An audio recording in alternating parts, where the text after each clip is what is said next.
کہ کس طرح انہوں نے ان فیسوں کو ریگولیٹ کرنا ہے۔ تو پروگرام کا کرنے کا مقصد یہ ہے کہ ہمارے زیادہ تر نوجوان جو ہے وہ اعلیٰ تعلیم حاصل کر لیتے ہیں پاکستان میں، اور پاکستان میں پھر کس طرح ان کو جو ہے روزگار کے مواقع فراہم نہیں ہوتے ہیں، اور اس طرح پھر کس طرح وہ پھر باہر کے ملکوں کو میں جانے کی کوشش کرتے ہیں۔ اور باہر کے ملک میں جانے کے لیے بھی آج کل کوئی آسان نہیں ہے۔ اگر آپ کوئی شخص اپنے بیٹے کو باہر بیچتا ہے تو اس پہ بھی 50-60 لاکھ یا 1 کروڑ روپے لگتے ہیں، اور پھر جب وہاں جاتے ہیں تو وہاں آج کل یورپ میں بھی کئی دوستوں سے میں نے رابطہ کیا، خاص طور پر انگلینڈ میں، امریکہ میں، تو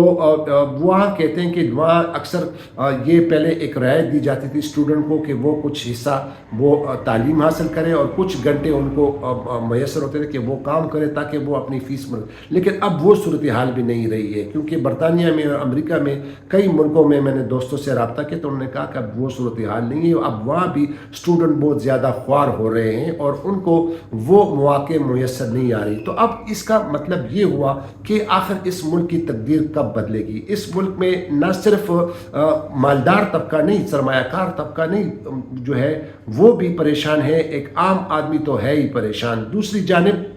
یہاں پہ نہ تو روزگار کے مواقع ہیں، نہ اس میں کوئی سرمایہ کاری ہو رہی ہے، نہ اس وقت ایک عام آدمی کو اور عام شہری کو کچھ پتہ نہیں چل رہا کہ آخر اس ملک کا ہوگا کیا۔ ہماری جو موجودہ حکومت ہے وہ ٹھس سے مس نہیں ہو رہی ہے، کوئی سرمایہ کاری نہیں ہو رہی ہے، کوئی کچھ ایسے اقدام نہیں کرنے جا رہی جس سے عوام کو ریلیف مل سکے، اور یہاں پر صرف یہ لگ گیا ہے کہ بس ترامیم کی جا رہی ہے اپنی جو جس طرح جو 8 فروری کے انتخابات میں کس طرح یہ مبینہ دھاندلی کے عوض آئی اور کس طرح قانون سازی کی، صرف ایک شعبہ نہیں، عدلیہ کو بھی انہوں نے باقاعدہ طور پر جو ہے اس کو کیموفلاج کر دیا ہے، عدلیہ کے پاورز کو بھی ختم کر دیا گیا ہے۔ سپریم کورٹ آف پاکستان کے حوالے سے مثال آپ کے سامنے ہے کہ کس طرح آج ابھی سپریم کورٹ آف پاکستان میں کیا حالات چل رہے ہیں۔ 26ویں آئینی ترمیم کے تحت ایک آئینی بینچ بنا ہے، اور وہ آئینی بینچ جو ہے وہ ان کیسز کی سماعت کر رہے ہیں، 20-25 سال پرانے کیسز کو نمٹا رہے ہیں، اور ایک خانہ پوری کی جا رہی ہے۔ دوسری جانب کوئی جو ہے کوئی حکمت عملی نہیں ہے کہ کس طرح عوام کو ریلیف دیا جا سکے، اور یہی اگر حالات رہے تو اس میں پتہ نہیں کہ آنے والے دنوں میں یا آنے والے سالوں میں ہماری جو نیکسٹ جنریشن ہے ان کا پرسان حال کیا ہوگا۔ اس وقت مہنگائی عروج پر ہے، اور کوئی گراسری تو کیا، آپ کو جو ہے سبزی جو ہے وہ بھی جو ہے قیمتوں پہ ان کی قیمتیں زیادہ ہیں۔ کوئی پہلے جو ہے کہتا تھا کہ چلو دال ساگ کھا لیں گے، اب وہ دال ساگ بھی جو ہے آپ کو ارزاں نرخوں پر دستیاب نہیں ہے۔ دوسری جانب جو بجلی میں ہوش ربا جو اضافہ کیا گیا ہے، لوگوں کو بجلی کے بل آ رہے ہیں، گیس کے بل آ رہے ہیں۔ دوسری جانب ایک عام آدمی اگر کوئی تنخواہ دار طبقہ ہے جس کی 35-40 ہزار تنخواہ ہے تو وہ کس طرح اس میں گزارا کرتا ہے۔ لیکن بہرحال اللہ ہے جو ایک نظام چلا رہا ہے، اور امید کی جا سکتی ہے کہ اس ملک کی حالت ٹھیک ہو جائے، اس ملک میں ایک ایسی حکومت آئے جو صرف اور صرف عوام کے لیے جو ہے وہ سوچیں، بہتری کے لیے سوچیں، نہ صرف اپنے لیے سوچیں۔ دوسری جانب اب یہ پروگرام کا جو دوسرا سیگمنٹ ہے، شاید اس کا دورانیہ طویل ہو جائے۔ اب پاکستان تحریک انصاف کے جو چیئرمین ہیں عمران خان صاحب، اب چونکہ جو 26 نومبر کو جو واقعات ہوئے، نہ صرف پاکستان بلکہ پوری دنیا نے اس کو دیکھا کہ کس طرح ان پر گولیاں برسائی گئی اسٹیٹ کی جانب سے ڈی چوک میں آنے والے لوگوں پر، اور اب باقاعدہ طور پر پاکستان تحریک انصاف کے بانی چیئرمین سابق وزیر اعظم عمران خان نے جو کمیٹی بنائی تھی 5 رکنی کمیٹی کے، وہ ایک لائحہ عمل اختیار کرے کہ ملک میں سول نافرمانی کی جو کال دی جائے، یہ سول نافرمانی کی کال کتنی پر اثر ہو سکتی ہے یہ اس پروگرام میں آپ کے ساتھ شامل کریں گے۔ لیکن میں آپ کو بتاتا چلوں کہ ہمارے جو سیاستدان ہیں، چاہے وہ پاکستان مسلم لیگ نون سے ہے، چاہے پیپلز پارٹی سے ہے، چاہے پاکستان تحریک انصاف سے ہے، وہ لوگوں کو اپنی سیاست کے لیے استعمال کرتے ہیں۔ آپ نے 25 اور 26 نومبر کو آپ نے یہ تمام واقعہ دیکھ لیا، کس طرح لوگوں نے غیرت کا مظاہرہ کیا، خاص طور پر کے پی کے کی حکومت، کے پی کے سے جو لوگ آئے، نوجوان آئے، لیکن یہاں پر پوری لیڈرشپ ہی غائب تھی، لیڈرشپ یہاں پہ تھی نہیں، کوئی اسٹریٹجی نہیں تھی۔ حالانکہ یہ پروٹیسٹ جو تھا یہ پیسفل تھا، پرامن تھا، لیکن کس طرح ان پر گولیاں برسائی گئی، اور کس طرح اب ابھی تک حکومت نے یہ کہا بھی نہیں ہے، بلکہ جو زخمی تھے اس پہ اسپتالوں میں ان کی کوئی ڈیٹیل نہیں دی جا رہی۔ لیکن چلتے ہیں جو اس کا جو پاکستان تحریک انصاف جو عمران خان صاحب نے جو اب یہ حکمت عملی اختیار کی ہے. اب پہلے تو 5 رکنی کمیٹی بنا دی گئی ہے، اب کل اس میں مزید 2 افراد کا اس میں شامل کر دیا گیا ہے. ایک سینیٹر مولانا ناصر علامہ ناصر عباسی صاحب، ان کو اس میں ایڈ کر دیا گیا، اور دوسرے جو پختونخوا ملی عوام پارٹی کے جو سربراہ ہیں محمود خان اچکزئی، ان کو بھی شامل کر دیا گیا ہے. اب کل عمر ایوب جو کہ MNA ہیں پاکستان تحریک انصاف کے، انہوں نے کل میڈیا سے بات کرتے ہوئے یہ بات کہی کہ اب چونکہ ہم مذاکرات کرنا چاہتے ہیں، لیکن یہ انہوں نے کہا کہ ہم کال دے رہے ہیں سول ڈس اوبیڈینس کا، سول نافرمانی کا، اور کہ جب تک ان کے مطالبات نہ مانے. مطالبات ان کے کیا ہیں کہ ایک تو 9 فروری کے جو واقعات ہوئے تھے اس پر جوڈیشل کمیشن بنایا جائے، اور جو 26 اور 25 نومبر کو جو واقعات ہوئے اس پر جوڈیشل کمیشن بنایا جائے. اب ان کی یہ ڈیمانڈ جو ہے وہ اس حوالے سے وہ کہہ رہے ہیں کہ ابھی تک حکومت سے ان کے مذاکرات شروع نہیں ہوئے، اور مذاکرات جو ہوں گے وہ اسی بنا پر ہوں گے کہ پہلے اس پر یہ کمیشن بنایا جائے. اب آتے ہیں عمران خان نے جو کال دیے سول نافرمانی کی. اب سول نافرمانی کی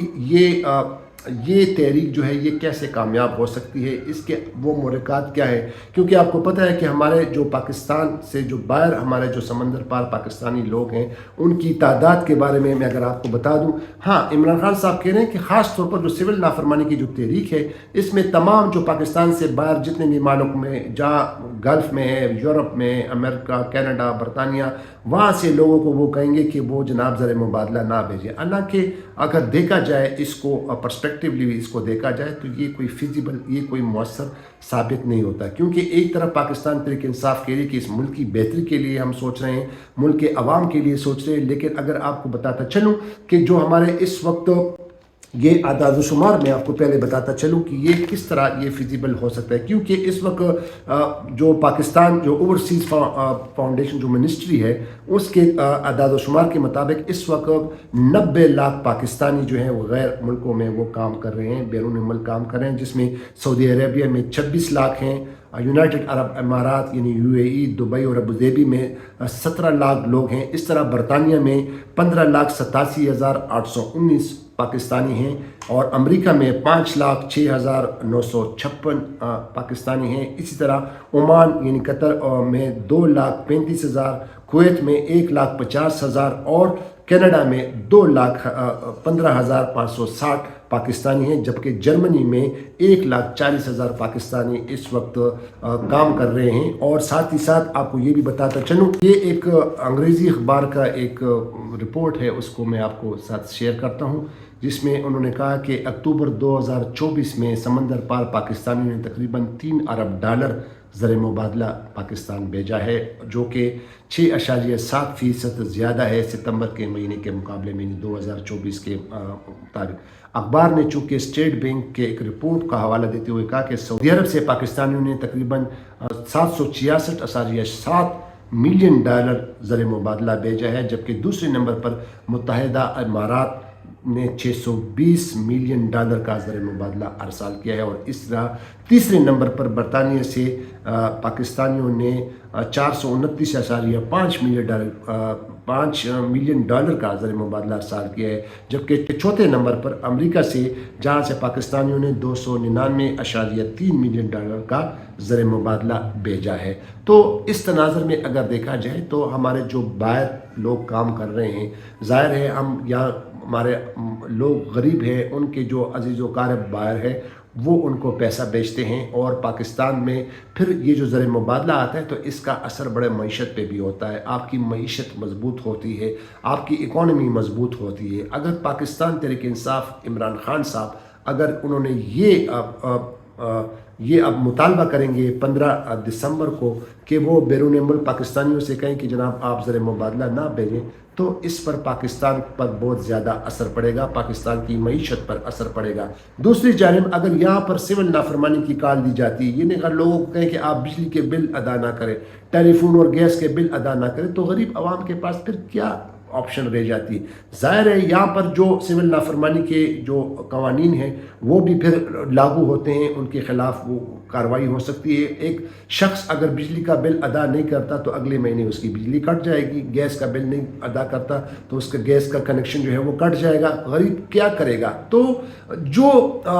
یہ جو اسٹریٹجی ہے بظاہر ایسا لگتا ہے کہ یہ اس پہ کوئی فروٹفل نہیں ہے، یہ کوئی پر اثر نہیں ہے، کیونکہ جب آپ دعویٰ کرتے ہو کہ ہم پاکستان کی بہتری کرنا چاہتے ہیں، پاکستان کی تقدیر بدلنا چاہتے ہیں، تو پاکستان میں جو زیادہ طور پر جو زر مبادلہ آتا ہے اس پر آپ کی ملک کی معیشت چلتی ہے، اور جو معیشت کے جو ماہرین ہیں وہ بھی کہتے ہیں کہ یہ یہ سلسلہ جو ہے یہ کوئی فیزیبل نہیں ہے۔ تو اب دیکھنا یہ ہوگا کہ عمران خان صاحب جو یہ مذاکرات کی بھی بات کرتے ہیں، تو جو جتنے بھی مسئلے ہوتے ہیں ان کا حل جو ہے وہ اسی ٹیبل پر ہوتا ہے۔ جب آپ میز پر آ جاتے ہیں اور مذاکرات کرتے ہیں تو اس سے کوئی پیش رفت ہوتی ہے، بجائے اس کے کہ آپ یہ کال دیں، میرے خیال میں یہ کامیاب نہیں ہو سکتا۔ اور کس طرح پھر جو 25 اور 26 نومبر کو آپ نے جو دیکھا، لوگوں نے ساتھ دیا پاکستان تحریک انصاف کا، لیکن یہاں ان کی لیڈرشپ ہی غائب تھی اور کوئی اسٹریٹجی نہیں تھی، لیڈرشپ کا فقدان ہے اس وقت۔ یہ جو اس کا اگر حل کرنا چاہتے ہیں تو یہ اس پر مذاکرات کے ذریعے حل ہو سکتے ہیں، نہ کہ اس طرح کے کال دینے سے، کیونکہ اس سے ملک جو ہے وہ مزید تباہی کی طرف جاتا ہے۔ اور کوشش یہ کرنی چاہیے کہ ہمارے سیاستدان جو ہے اپنی سیاسی مقاصد کے لیے کوئی بھی چیز اپنائے۔ یہ الگ بات ہے کہ پاکستان تحریک انصاف کے ساتھ زیادتیاں ہو رہی ہیں، وہ ایک پیسفل پروٹیسٹ کر رہے تھے، پوری دنیا میں پیسفل پروٹیسٹ ہوتے ہیں۔ امریکہ میں آپ نے دیکھا کہ کیپٹل ہل کے جو بلڈنگ ہے اس پر جو ہے دعویٰ بول دیا گیا، وہاں پہ ایون سرکاری املاک کو بھی نقصان پہنچایا گیا، لیکن وہاں پر کسی پر بھی اس طرح کے کوئی کیسز نہیں بنے جو اس وقت 25 اور 26 نومبر کو جو واقعات ہوئے تھے، اور کس طرح اب لوگ جو پاکستان تحریک انصاف دعویٰ کر رہی ہے کہ اس وقت ہمارے 5000 جو ہے وہ مظاہرین جو ہیں وہ جیلوں میں ہیں، کچھ زیادہ متعدد زخمی بھی ہوئے ہیں۔ تو اس کا جو جوڈیشل کمیشن کا وہ باقاعدہ طور پر وہ ڈیمانڈ کر رہے ہیں، مطالبہ کر رہے ہیں، تو ہو سکتا ہے کہ جوڈیشل کمیشن اس پر نہ بنے، ایک انکوائری کمیشن بنے، اور انکوائری کمیشن بھی بناتی ہے حکومت جو ہے، ہو سکتا ہے کہ ریٹائر ججوں پر وہ انکوائری کمیشن بنائے۔ اگر انکوائری کمیشن میں کن ججوں کو بٹھاتا ہے، کس کے ذریعے کراتے ہیں، وہ پاکستان تحریک انصاف کے لیے قابل قبول ہوتے ہیں یا نہیں ہوتے، یہ الگ بات ہے، لیکن بات سمپل ہے ناظرین کہ ہمیں اس ملک کے بارے میں سوچنا چاہیے، ہمیں اس ملک کے بارے میں سنجیدگی سے سوچنا چاہیے۔ پاکستان تحریک انصاف کو بھی ایسی اسٹریٹجی اپنانی چاہیے، اپنی سیاسی حکمت عملی جو ہے اس پر غور و فکر کرنا چاہیے، ایک مذاکرات کے ذریعے کچھ ایسے کوئی پیرامیٹر سیٹ کر لیں کہ یہ مذاکرات جو ہیں کسی مثبت پہلو کی جانب بڑھیں، تاکہ اس ملک میں جو ہے وہ کچھ پروان چلے، اس ملک میں کوئی بہتری آئے، اس ملک میں لوگوں کو روزگار فراہم ہو، لوگوں کو جو ہے یہاں پر ایک ریلیف دیا جائے، نہ کہ مزید اس ملک کو الجھانے کے لیے، اس ملک میں مشکلات پیدا کرنے کے لیے۔ تو ایک اور ویڈیو میں دوبارہ آپ کے سامنے حاضر ہوں گا، تب تک کے لیے اجازت دیجیے۔ خدا حافظ، پاکستان زندہ باد۔